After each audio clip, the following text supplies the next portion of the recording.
Today I'm angry and I don't want to be. I'm angry because they're going to pursue Guantanamo is being closed, but it's just being moved. It's just being renamed. While you're accepting the mantle of Lincoln, you don't have the courage to say, I close it or I keep it open. You're just moving it. That doesn't solve anything. That's not Abraham Lincoln. That's the move of a coward.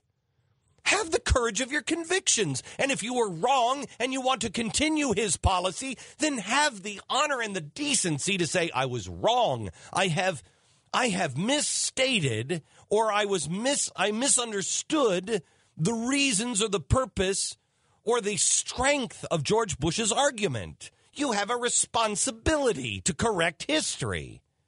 You have a responsibility to stand up against it if it's wrong, and you have the same responsibility to stand up against yourself if you're wrong. I find myself today in a weird place, angry when I don't want to be, quiet when I don't want to be, supportive when I don't want to be, patient when I don't want to be.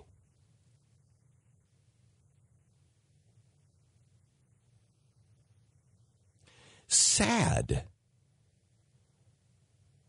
I feel as though today, and I never saw this coming. If you've listened to this show, you know. 4 years ago, I was for George W. Bush. In the last 4 years, George Bush has been he has just been a spur in my boot, if I can quote a cowboy. He's been underneath my saddle and he's been driving me crazy, abandoning the free market system to save it.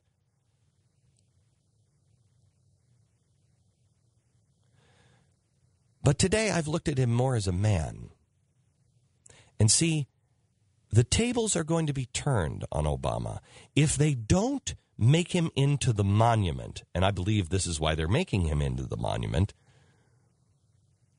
he becomes the president tomorrow. And not just a man. Where Bush is no longer the president, he becomes a man. So the reverse happens to President Obama the minute he takes that mantle.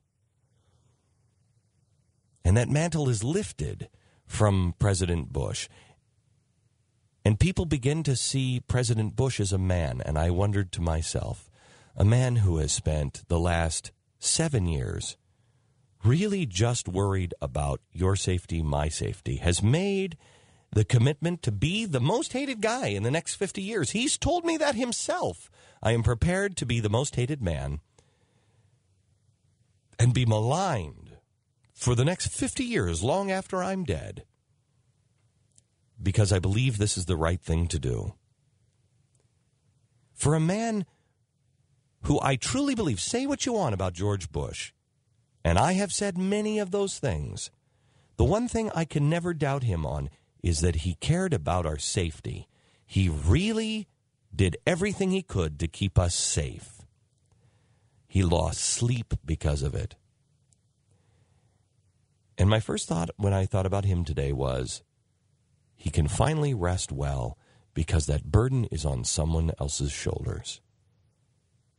And then I thought to myself, will that make him sleep better or worse? Because he knows what's out there, and he can no longer help. It has nothing to do with Barack Obama being somebody who doesn't want to keep us safe or does want to keep us. It's just a man who was there on the front line and now told, go home, good friend. Your duty is done. Does his burden become greater tonight? So here's the end of the story. I ask that you say a prayer of thanks for anything that George Bush did do. I ask that you say a prayer of healing for anyone who might feel angry today, that they may be their best person possible. And I ask you for a prayer for our president, that he may have wisdom and honor. And one last prayer for our Secret Service, that they may have vision. They may have vision.